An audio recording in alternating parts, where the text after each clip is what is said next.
सनातन भगवान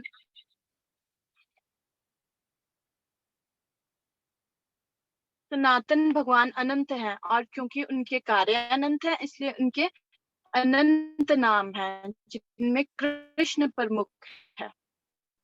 तो कृष्ण का मित्र होने के नाते वह उन्हें सीधे कृष्ण कहकर संबोधित कर सकते थे। उत्तर यह है कि अर्जुन ने अपने, यदि कृष्ण के राक्षस को मारना संभव हो तो अर्जुन योग की पूर्णता पालेगा। अब जैसे अर्जुन ने अपने मन को का कंपैरिजन किया है मधु राक्षस से, तो अगर भगवान कृष्ण अर्जुन के मन को मतलब वश में करने का कर देंगे, तो वो भी मतलब वो कर सकेंगे, अर्जुन योग की पूर्णता पा लेंगे। अर्जुन कह रहा है, मेरा मन तो उस मधु राक्षस से भी अधिक बलवान है, कृपा करके यदि आप उसे मार दे तो मेरे लिए यह योग विधि अपनाना संभव है। अब अर्जुन भगवान से कह रहे हैं कि मैं ये योग विधि मेरे लिए तभी संभव है जब आप मेरे मन को वश में करने के लिए हेल्प करेंगे। यहाँ तक कि अर्जुन जैसे महान व्यक्ति का मन भी सदैव चंचल रहता है, अर्जुन स्वयं कहते हैं। अब अर्जुन इतने महान है, हम क्या उनसे कंपैरिजन कर सकते हैं? इतनी योग्यताएं हैं अर्जुन में, मगर फिर भी वो मन को कह रहे हैं कि मेरा मन भी सदैव चंचल रहता है। तो हमारा मन का तो क्या ही हाल होगा। अब इसके बाद कहते हैं, चंचलम ही मना कृष्णा परमाथि बलवत दृढ़म, भगवत गीता का 6.34। तस्याम निग्रहम मन्या वायुरेव सुदश हे कृष्ण, क्योंकि मन चंचल, उच्छृंखल, हठीला तथा अत्यंत बलवान है, अतः मुझे इसे वश में करना वायु को वश में करने से भी अधिक कठिन लगता है। अब कोई वायु को, हवा को कंट्रोल करना चाहता है तो ये भी एक पॉसिबल सा नहीं लगता है वायु को कंट्रोल में करना। तो अर्जुन कह रहे हैं उससे भी डिफिकल्ट लगता है, मेरा मन चंचल है, उससे भी डिफिकल्ट है वायु को कंट्रोल करना, जितना डिफिकल्ट है उससे भी ज्यादा डिफिकल्ट मेरे को अपने मन को वश में करना लगता है। वास्तव में यह सत्य है कि मन हमें सदैव कहता रहता है कि यहाँ जाओ, वह करो, वह करो। अब अगर जो कंट्रोल्ड माइंड है वो तो हमारा फ्रेंड है, और जो अनकंट्रोल्ड माइंड है वो हमारा एनिमी है। अगर तो हम अपने मन को वश में कर सकते हैं तो वो हमारा फ्रेंड बन जाता है, और अगर मन को वश में नहीं कर सकते तो वो हमारा दुश्मन है। तो जो मतलब मन, अर्जुन बता रहे हैं कि मन हमें इंस्ट्रक्शन देता रहता है कि ये करो, वो करो, ये करने का मन कर रहा है, वो करने का मन कर रहा है। योग विधि का सारांश चंचल मन को संयम में रखना है। अब योग विधि का मतलब जो कंक्लूजन है वो क्या है कि इस मन को ही कंट्रोल करना होता है। योग, अष्टांग योग की जो विधि है उसमें मन को ही स्थिर करना है, मन को ही एकाग्र करना है। अष्टांग योग में मन को परमात्मा में केंद्रित करके वश में किया जाता है। अष्टांग योग के प्रोसीजर में मन को कंट्रोल करना होता है। यही योग का संपूर्ण उद्देश्य है और यही इसका एम है। परंतु अर्जुन कहते हैं कि मन को वश में करना हवा को बहने से रोकने से भी अधिक कठिन है। क्या हम यह मान लें कि केवल अर्जुन में ही मन को संयम में करने की पर्याप्त योग्यता ना थी? तो इसमें बोल रहे हैं, क्वेश्चन कर रहे हैं कि क्या हम ये सोच रहे हैं कि अर्जुन ही थे जिनका मन कंट्रोल में नहीं था, हमारा तो कंट्रोल में है? तो ऐसा तो बिल्कुल भी नहीं है। अर्जुन तो इतने श्रेष्ठ थे, योद्धा थे और भक्त थे भगवान के, उनके लिए तो ये पॉसिबल था, मगर हमें समझाने के लिए ही ये सब भगवत गीता अर्जुन के माध्यम से भगवान ने हमें दी। तो अर्जुन तो बहुत श्रेष्ठ हैं। तो ऐसा नहीं है, हमारा मन भी वश में करना बहुत डिफिकल्ट है। संयम में करने की पर्याप्त योग्यता न थी। सत्य तो यह है कि हम अर्जुन की असीम योग्यताओं को समझना शुरू भी नहीं कर सकते। आखिर वह स्वयं भगवान का व्यक्तिगत मित्र था। यह अत्यंत उच्च स्थिति है जिसे महान योग्यताओं के बिना नहीं पाया जा सकता। इसके अतिरिक्त अर्जुन एक महान योद्धा तथा शासक के रूप में विख्यात था। वह इतना बुद्धिमान था कि वह भगवत गीता को 1 घंटे में समझ गए। अब अर्जुन से हम क्या कंपैरिजन करें अपने, वो तो इतने महान है कि वो 1 घंटे में ही समझ गए भगवत गीता। और अभी मैं अपना आप हाल बताऊं थोड़ा, तो 2-3 बार पढ़ के भी अगर बोला जाए कि इस श्लोक पे लेक्चर देना है तो 1-2 घंटे पहले अच्छे से उसकी तैयारी करनी पड़ती है। और यहाँ अर्जुन जी ने तो 1 घंटे में ही सारे भगवत गीता के ज्ञान को समझ लिया, तो वो कितने महान है। जबकि वर्तमान काल में बड़े-बड़े विद्वान इसे अपने संपूर्ण जीवन में भी नहीं समझ पाते। फिर भी अर्जुन सोच रहे थे कि मन को वश में करना उसके लिए संभव नहीं है। तो हम क्या ये कल्पना करें कि जो अर्जुन के लिए उस अधिक प्रगतिशील युग में जो असंभव था, वह हमारे लिए इस पतित युग में संभव है। तो वही बात कर रहे हैं कि जो अर्जुन के लिए उस युग में संभव नहीं था, तो कली काल में क्या हमारे लिए ये संभव है? तो उसका उत्तर आप सभी को पता है कि ये संभव नहीं है। हमें एक क्षण के लिए भी यह नहीं सोचना चाहिए कि हम अर्जुन की श्रेणी में हैं। हम उनसे हजार गुना निकृष्ट हैं। इसके अतिरिक्त अर्जुन द्वारा इस योग विधि के प्रयोग का कोई इतिहास नहीं है। अब इसमें बता रहे हैं कि हिस्ट्री में ऐसा कभी सुना नहीं कि अर्जुन ने अष्टांग योग की प्रैक्टिस की होगी। ऐसा सुनने में हिस्ट्री में तो नहीं मिलता।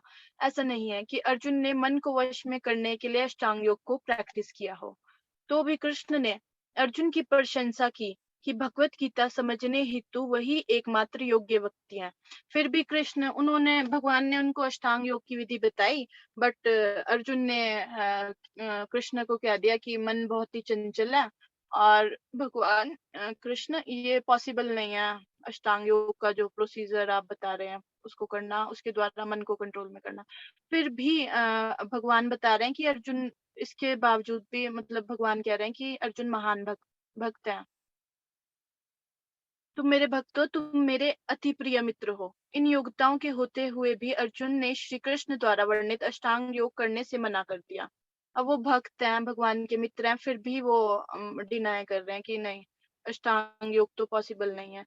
तो हम क्या निष्कर्ष निकाले? क्या हमें मन के कभी भी वश में ना हो सकने पर निराश हो जाना चाहिए?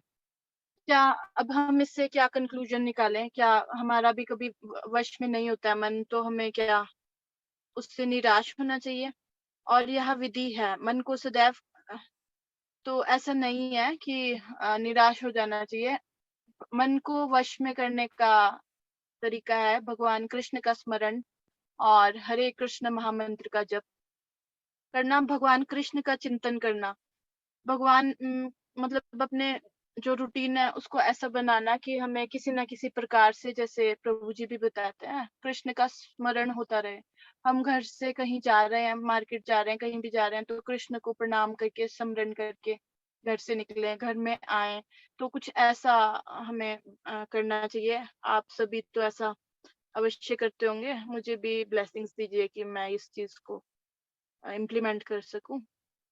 अब हम श्रीमद् भागवतम की ओर जाएं, तो 12 स्कंद में शुकदेव गोस्वामी को महाराज परीक्षित से कहते पाएंगे कि स्वर्ण युग सतयुग में लोग 1 लाख वर्ष तक जीवित रहते थे, तो इसलिए अष्टांग योग करना संभव था।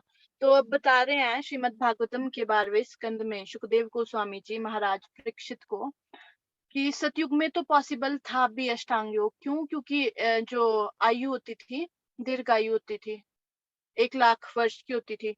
तो ठीक है, अगर मतलब करना भी योग मेंशन था ना सतयुग के लिए, तो फिर इसलिए पॉसिबल था क्योंकि अल्पायु नहीं थी। अभी तो 60 साल, मतलब इतना 100 तक कोई लकीली होगा जो पहुंचता होगा, तो इतनी ज्यादा आयु भी नहीं होती है। तो इसलिए बता रहे हैं कि सतयुग में तो था पॉसिबल था। उससे अगले युग त्रेता में यज्ञ द्वारा पाया भगवान को, जो त्रेता युग है, सतयुग में भगवान को योग द्वारा, त्रेता में यज्ञ द्वारा, द्वापर में अर्चा विग्रह के अर्चन द्वारा, और कलयुग में नाम जप के द्वारा। इसीलिए हम प्रमाणिक स्रोतों से सीखते हैं कि हरे कृष्ण कृष्ण कृष्ण हरे हरे, हरे राम राम राम हरे हरे का कीर्तन ही इस युग में योग की सिद्धि का मूर्त रूप है।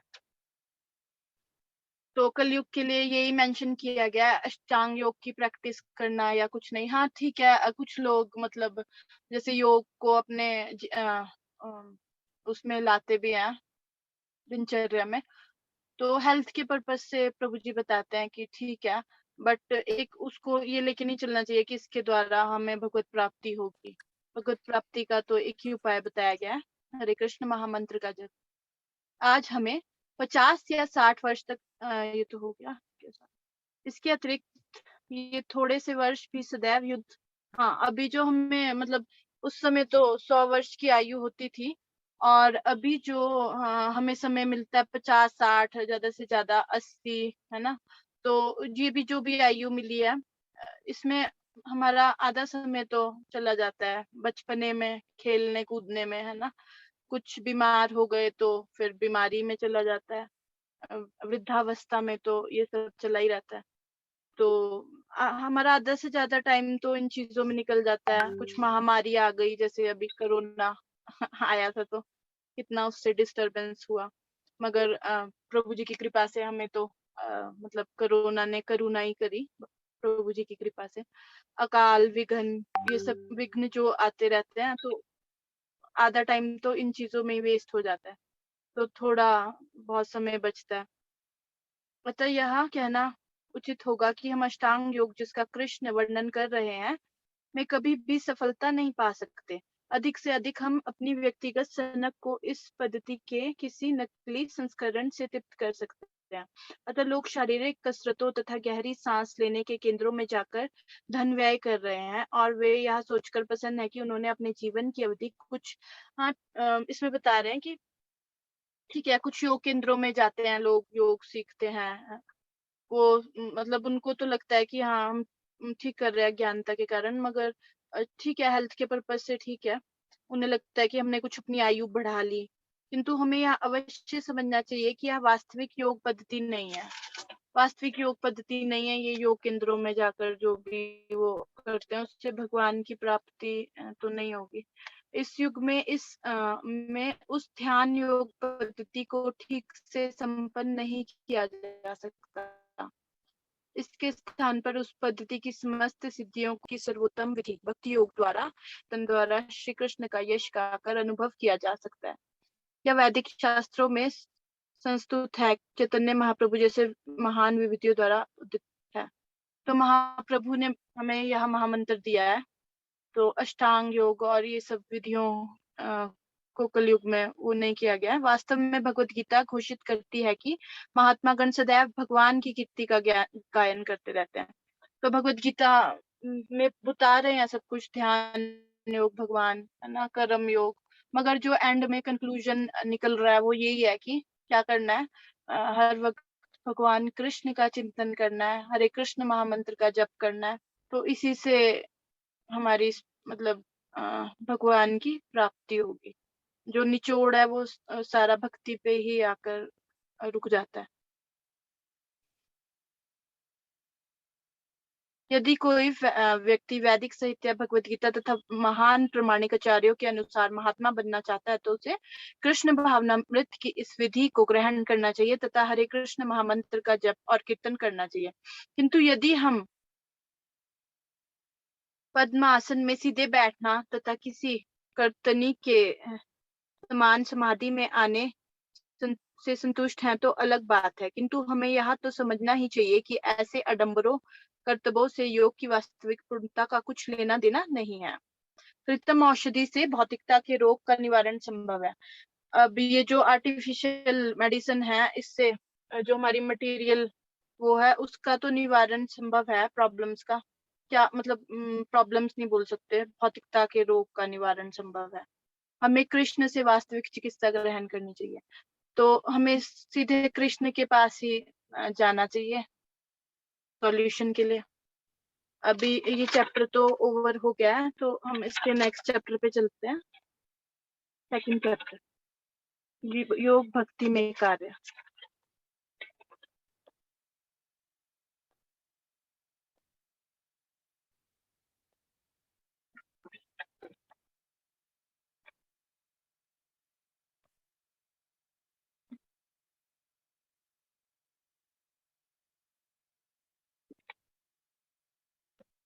हमने अनेक, अभी जो ये चैप्टर था पिछला, इसमें भगवान ने अर्जुन को अष्टांग योग के बारे में बताया, और अष्टांग योग के लिए अर्जुन ने मना कर दिया कि नहीं भगवान, ये तो पॉसिबल नहीं लग रहा।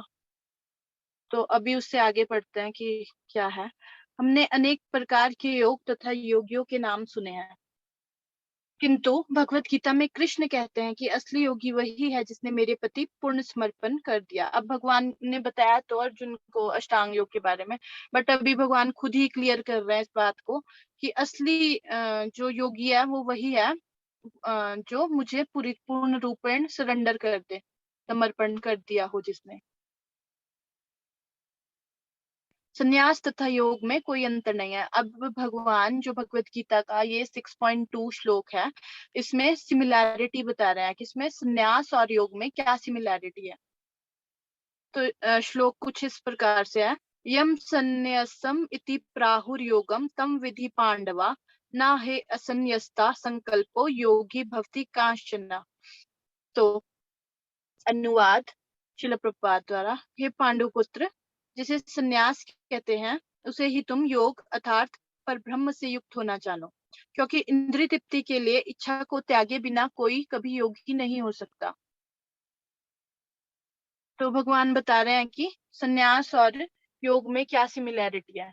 दोनों में, दोनों को अगर देखा जाए तो भगवान बता रहे हैं कि सेंस ग्रेटिफिकेशन को त्यागना, इंद्रिय तृप्ति को त्यागना, यही पर्पस है योग का।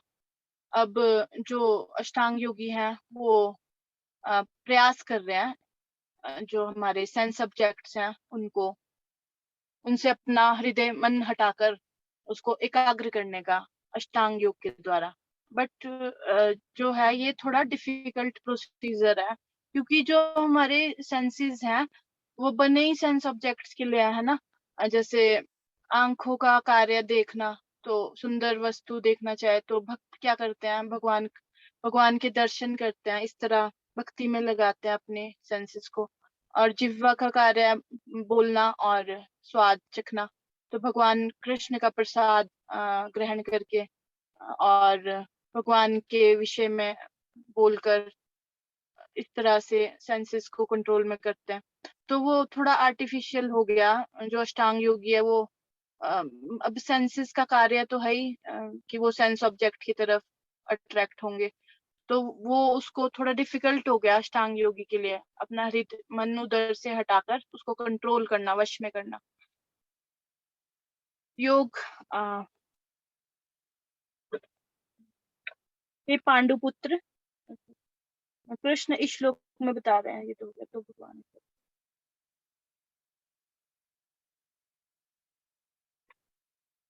तो क्या है कि जो भी कोई सन्यासी और योगी बनना चाहता है उसको इंद्रिय तृप्ति के कार्य को त्यागना होगा, तभी वो सन्यासी और योगी कहलाएगा।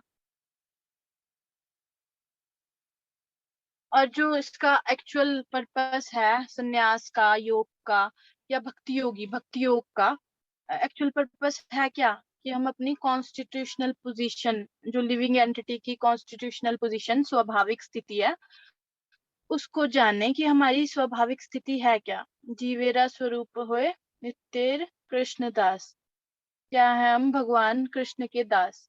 तो जो ये प्रोसेस है उसका एक्चुअल जो मतलब एम है वो तो यही है ना कि हमारी कॉन्स्टिट्यूशनल पोजीशन स्वाभाविक स्थिति है क्या। अगर हम इन प्रोसेस के द्वारा कोई कर रहा है और उसको अपनी स्वाभाविक स्थिति का ही ज्ञान ना हो तो उस प्रोसेस को करने का फायदा ही क्या।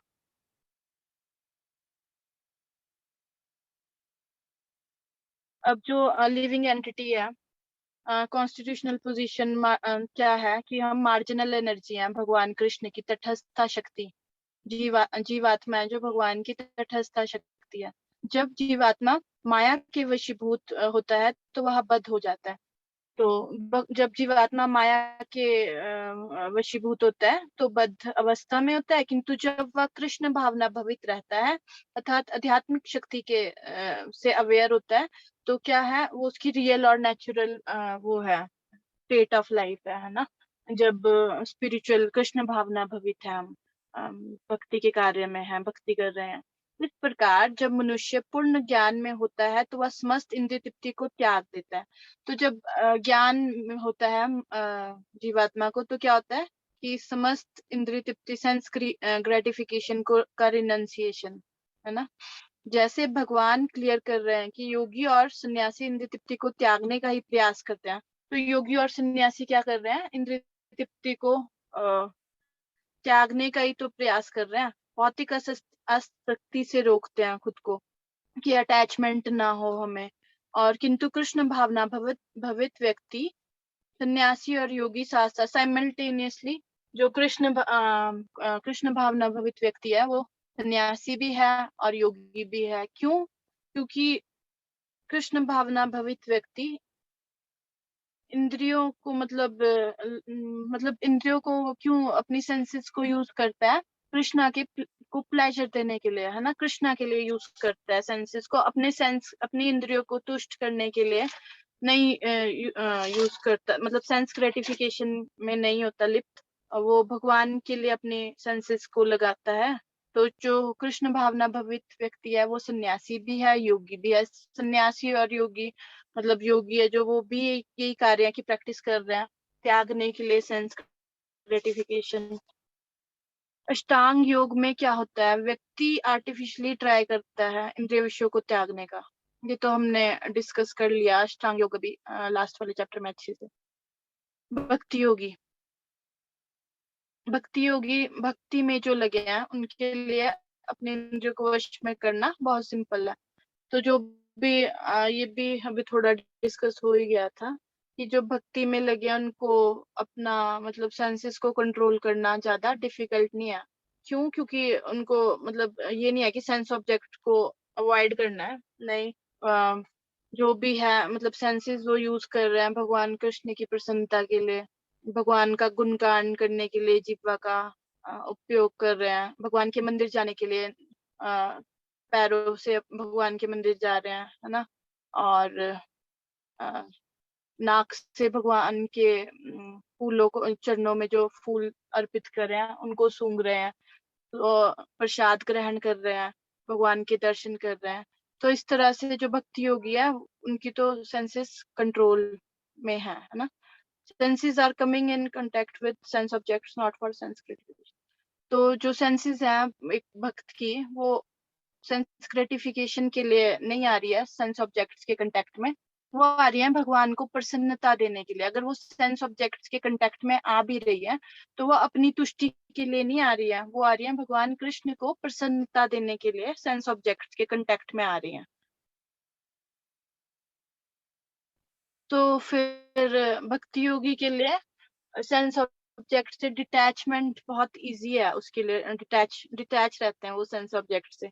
तो फिर इसका कंक्लूजन क्या है कि जो भक्ति है वो सर्वश्रेष्ठ है, और जो भक्ति योगी है वो सन्यासी भी है और वो योगी भी है। अगर कोई भक्ति को के प्रोसीजर में भक्ति में लगा हुआ है तो वो सन्यासी भी है। उसको ये नहीं है कि मतलब चलो क्या होता है वो, एक होता है ना छोड़ो घर द्वार चलो हरिद्वार, ऐसा नहीं है कि सब कुछ छोड़ छाड़ के चले गए हिमालय में और प्रैक्टिस करने लग गए योग की या कुछ, है ना? तो वो घर में रहते हुए भी एक सन्यासी है, योगी है, क्योंकि अपनी सेंसेस उसके कंट्रोल में है, भगवान की प्रसन्नता के लिए ही यूज हो रहा है, सेंस ऑब्जेक्ट्स के कांटेक्ट में आ भी रहे हैं। तो ऐसा नहीं है कि सब कुछ छोड़ छाड़ के कुछ ऐसा सजेस्ट किया भगवान ने अर्जुन को भी।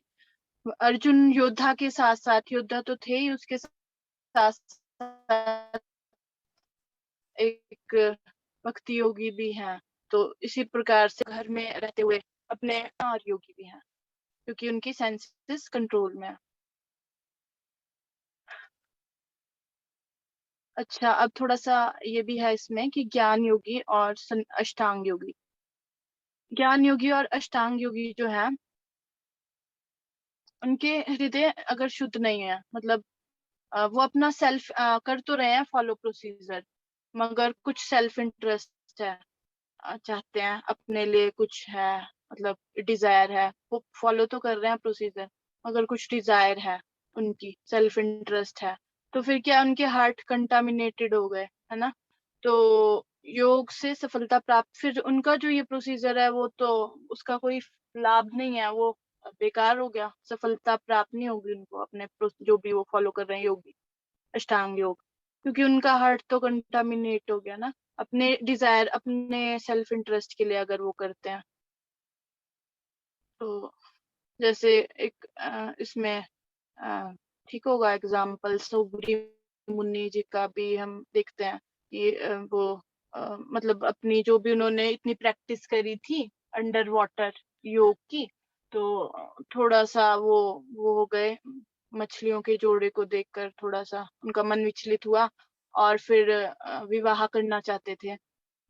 तो फिर राजा के पास गए, बोला कि मुझे विवाह करना है। तो राजा ने बोल दिया ठीक है, आप मेरी पुत्रियों से पूछ सकते हो, 50 थी उनकी शायद, हाँ डॉटर्स, तो पूछ सकते हो कोई रेडी है अगर आपसे विवाह करने के लिए। तो वो गए, तो वो देखती हैं सब कि इतने बड़े बड़े बाल, और मतलब योग के उसमें लगे हुए थे, तो जटाएं बड़ी बड़ी, नाखून बड़े बड़े, तो वो सब डर जाती हैं और मना कर देती हैं। तो जो भी उन्होंने देसी योग सिद्धि करी थी, वो सारी किस लिए, उसका जो भी था उनको पावर थी, वो सारी यूज कर दी सुंदर खुद की बॉडी को सुंदर बनाने के लिए। और इतने सुंदर हो गए कि वो सारी जो 50 डॉटर्स थी वो रेडी हो गई सब की सब मैरिज करने के लिए। तो अगर हृदय शुद्ध नहीं है और संन्यास योग का प्रोसेस कोई फॉलो भी कर रहा है, तो उसका क्या मतलब लाभ, कुछ लाभ नहीं है उसका, उस प्रोसीजर को फॉलो करने का क्या लाभ। तो कंक्लूजन क्या है कि भगवान की जो भी आज डिस्कस हुआ, इसका कंक्लूजन यही लगता है, यही है कि अपने जो भी हम कार्य कर रहे हैं भगवान की प्रसन्नता के लिए करें। और भगवान की प्रसन्नता किसमें है? Chanting of the holy name. Hare Krishna Krishna Krishna Hare Hare, Hare Ram Ram Ram Hare Hare. अभी तो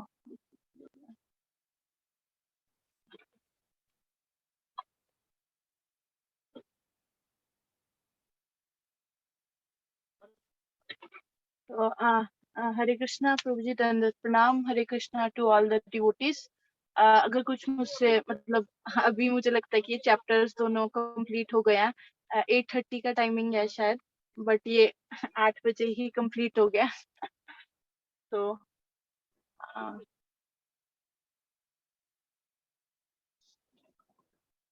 हरे कृष्णा प्रणाम माता जी। हरे कृष्णा दंडवत जी, धन्यवाद, आपने मेरा सुंदर श्रवण कराया तो चैप्टर ऊपर। प्रणाम। मुझे आशा थैंक है यू कि प्रभु जी, आप सभी ने मुझे टॉलरेट किया, और जो भी त्रुटि हो, कुछ मुझसे गलत बोला गया हो, और तो उसके लिए मुझे क्षमा कीजिए। और ये जो भी था ये मेरे खुद के लिए था, आज मैंने जो भी प्रिपेयर किया था उसको मैं अपने जीवन में उतार सकूं। आप सभी तो श्रेष्ठ वैष्णव हैं, तो मुझे आशीर्वाद दीजिए कि मैं इसे अपने जीवन में उतार सकूं। हरे कृष्णा विचितन रत्नाम, हरे कृष्णा टू ऑल।